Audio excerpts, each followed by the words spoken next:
देश के पार्लियामेंट में खड़ा होकर जब आप इज्जत नहीं दे सकते हैं, आपकी नजरों में क्या इज्जत है? आप एक पार्लियामेंट के एमपी को जब इज्जत नहीं दे सकते हैं, आप आम समाज को क्या इज्जत देंगे? शंकर प्रसाद, हर्षवर्धन जैसे नेता उसके बगल में पीछे बैठकर खिलखिला रहे हैं, हंस रहे हैं, तमाशा हो रहा था, मजाक बन रहा था। जब एक देश का प्रधानमंत्री अपनी शर्म हया को बेच खाया है और देश को तो अडानी और अंबानी के हाथ में बेच खाया है, वो कैसा संसद बनाएगा? ऐसे संसद बनाएगा? ये इन भेड़ियों के इनका अखाड़ा बन चुका है। यहाँ पर से अब कोई फैसला इंसाफ का नहीं होगा, बल्कि दुनिया में नफरत और देश को तोड़ने का काम होगा। यही अब पार्लियामेंट का काम रहेगा। मायावती ने क्या काम किया यूपी में, नहीं काम किया, आप उसका प्रोवोक करते आप उसके जात पे, उसके धन पे, आप उसका कटुआ, उसका मुल्ला बोलने का अधिकार किसने दिया आपको? अपने देश के अंदर 24 करोड़ लोगों को बोलता है कि तुम लोग उग्रवादी हो। ये मेंटालिटी, मानसिकता रखते हैं। शर्म की बात। आपने नया पार्लियामेंट बनाया, मुझे पता था ये पार्लियामेंट नहीं है, ये अखाड़ा बनाया जा रहा है। पार्लियामेंट तो वो मंदिर था जहां एक एक माह से देश के खड़ा होकर उन्होंने अपना शपथ लिया था। इस पार्लियामेंट का उद्घाटन तो ऐसा ही होना था। जब एक देश का प्रधानमंत्री अपनी शर्म हया को बेच खाया है और देश को तो अडानी और अंबानी के हाथ में बेच खाया है, वो कैसा संसद बनाएगा? ऐसे संसद बनाएगा तो बेशर्मों का संसद। इसे तो संसद तो नहीं कहेंगे, इसे लोकतंत्र का मंदिर तो नहीं कहेंगे। सरफरोशी की तमन्ना अब हमारे दिल में है, देखना है जोर कितना बाजुए कातिल में है।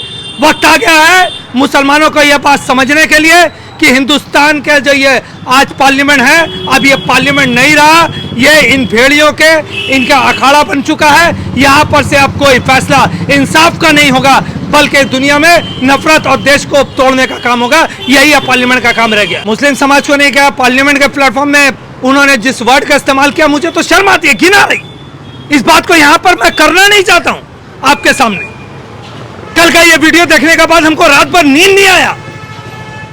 क्या बात कर रहे हैं आप? उस पार्लियामेंट के फ्लोर पे खड़ा होकर आप उग्रवादी किसको कह रहे थे? ए दानिश अली उग्रवादी ऐसे बोल रहे थे, ए दानिश अली आतंकवादी ऐसे बोल रहे थे, ए मुल्ला, ए कटुआ। ये क्या दानिश अली को बोला जा रहा था? किसको बोला जा रहा था? मुस्लिम समाज को, एक समाज को बोला जा रहा था। और इस समाज का जिस भी समाज की बात हो, दुनिया के किसी भी पार्लियामेंट में हो, अगर किसी समाज को जलील किया जाएगा तो यह फैसल खड़ा होकर उसके खिलाफ आंदोलन करेगा। आज हिंदुस्तान भारत की सरजमीन में कर रहा है, कल किसी और पार्लियामेंट में होगा तो वहां भी जाके करेगा। राजनाथ सिंह ने तो माफी मांगी है, रो दिया, आप भी रो दीजिए, हो गया बराबर। मैंने क्या कहा? आपने शायद मेरा शेर नहीं सुना। सरफरोशी की तमन्ना अब हमारे दिल में है। अरे मौत तो लाजमी है, आना है। सड़क पे मारे जा रहे हैं, तो हथियार लेंगे आप? सड़क पे आप मारे जा रहे हैं। हम तो कटने मरने के लिए तैयार है यार। हमने देश की आजादी के लड़ने वक्त अपना गर्दन नहीं सोचा और हजारों की तादाद में उल्मा झूल गए, फांसी के फंदे पर चढ़ गए। आप उससे क्या समझ रहे आप? तो राजनाथ सिंह ने तो इसके लिए माफी मांगी है। राजनाथ सिंह की माफी का जरूरत नहीं है। देश के प्रधानमंत्री जिन्होंने बड़ा भाषण दिया था और बड़ा लाठी लेके पहले दिन पार्लियामेंट में गए थे, उनका स्टेटमेंट कहा। और स्टेटमेंट छोड़िए, ओम बिरला साहब कर रहे हैं, क्या कर रहे हैं कि आप ऐसे वर्ड का इस्तेमाल मत कीजिए, गुरस कीजिए। जो ओम बिरला साहब का रिकॉर्ड उठा के देखिए, जब से वो पार्लियामेंट में बैठे हैं, जितना भी विपक्षी पार्टी रहा, एक एक बात पे उन्हें सस्पेंड कर दिया गया। और इतनी बड़ी बात उनको कोई बड़ा नहीं लग रहा। और सबसे बड़ा शर्मनाक बात है, देखिए आज के तारीख में इनका चेहरा लोगों के सामने साफ हो रहा है। पहले जो चेहरा धुंधला था ना, अब साफ हो रहा है। रविशंकर प्रसाद, हर्षवर्धन जैसे नेता उसके बगल में पीछे बैठकर खिलखिला रहे हैं, हंस रहे हैं, तमाशा हो रहा था, मजाक बन रहा था। देश के पार्लियामेंट का मजाक बन रहा, देश के संविधान का मजाक बन रहा, और वहां पर बैठ के आप कहा के ले रहे हैं, आप हंस रहे, शर्म नहीं आ रहा। एक भी हिंदुस्तानी, एक भी सच्चा हिंदुस्तानी कल रात में चैन से नहीं सोया होगा जिसने इस वीडियो को देखा होगा। मैं गारंटी देता हूं। ये पार्लियामेंट का वीडियो देखने के बाद मुझे तो कल रात में नींद नहीं आया, और कोई भी सच्चा हिंदुस्तानी इसको नींद नहीं आएगा। हिंदू मुसलमान की बात नहीं है, कौम की बात नहीं है, देश की बात है।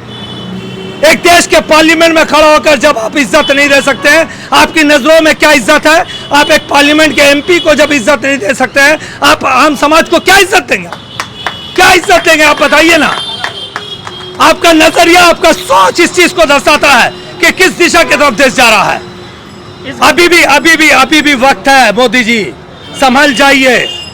नहीं तो यही देश का रास्ता होगा, यही देश की आवाम होगी, वो खड़ा करके जब सवाल पूछेगा तो जवाब देने के लिए आपका चेहरा सामने नहीं रहेगा, बोल देते हैं हम। इस तरह जलील सिर्फ हिंदुस्तान में नहीं, पूरी दुनिया में आप जलील होकर आपको शर्म नहीं आ रही है।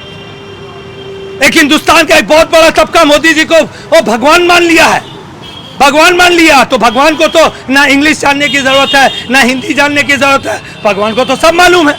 उनको साइंस भी मालूम है, उन्हें फिजिक्स भी मालूम है, उन्हें केमिस्ट्री भी मालूम है, उन्हें ज्योग्राफी भी मालूम है, उन्हें मैथ भी मालूम है।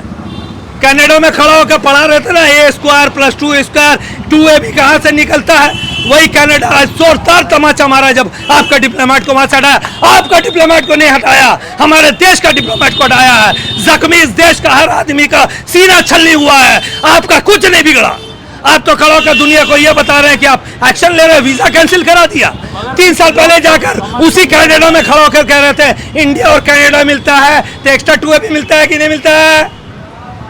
ये एक्स्ट्रा 2A भी कहां से आया, जब इंडिया और कनाडा मिलता है तो एक्स्ट्रा 2A भी आता है। मैं पूछना चाहता हूं, ये खालिस्तानी मूवमेंट आज मोदी जी को समझ में आ रहा है, 3 साल पहले नहीं था।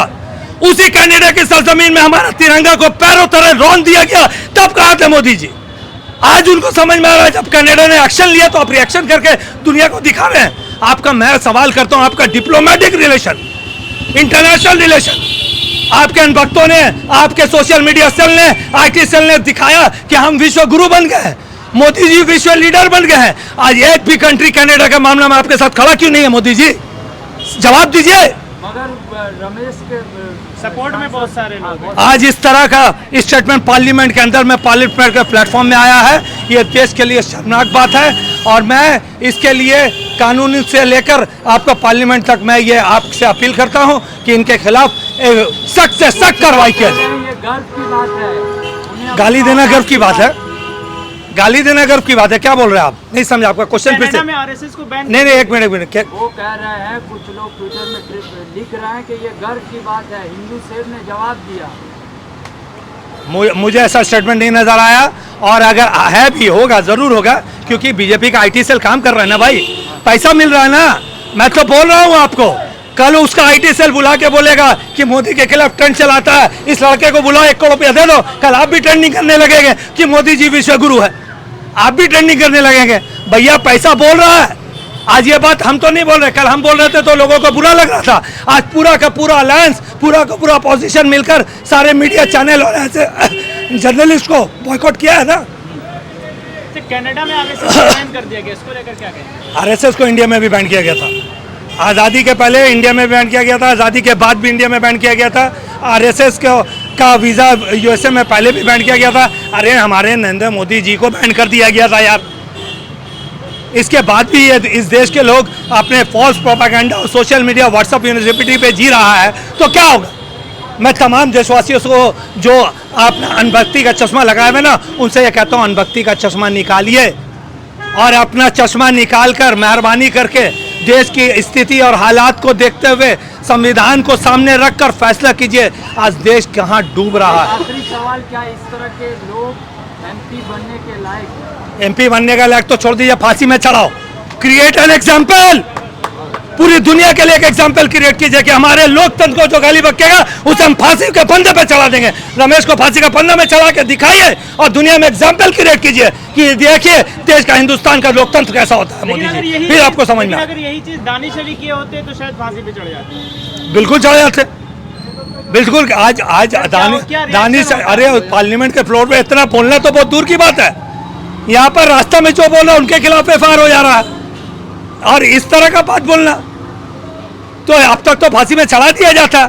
मुझे पूरा उम्मीद है कि 2024 के इलेक्शन सामने है, अपनी वोट बैंक की राजनीति के लिए नरेंद्र मोदी जी ये भी कर सकते हैं। ऐसे भी अदर बैकवर्ड क्लास से आते हैं वो रमेश जी, उनको फांसी पे फंदा में चढ़ाकर दोबारा 24 में सत्ता के सीट में चढ़ने का प्लानिंग कीजिए, आपके लिए अच्छा रहे। JP नड्डा का एक्शन क्या आया, क्या बताइए ना। शोकॉज नोटिस, जवाब दीजिए, आपने ऐसा क्यों बोला, जवाब मांगिएगा आप। आपके वकार को, आपकी जमीर को झिंझोड़ दिया गया, आपको नोच दिया गया। अरे आपको अंदाजा लग रहा है, अपने आप को जगह में खड़ा करके सोचिए। आपको कपड़ा खोल के नंगा खड़ा कर दिया गया, तो उनको भी तो ऐसी बातों से आज जब आपको बोला जाएगा ना, तब आपको समझ में आएगा कि आप कपड़ा के साथ खड़े हैं लेकिन नंगा खड़े हैं। आपको खड़ा खड़ा देश के संविधान के सामने थे लोकतंत्र का मंदिर कहलाने में, वहां पर आपने नंगा खड़ा कर दिया और अभी आप बोल रहे शोकॉस नोटिस इशू कर रहे। जवाब दीजिए, क्या जवाब मांग रहे आप?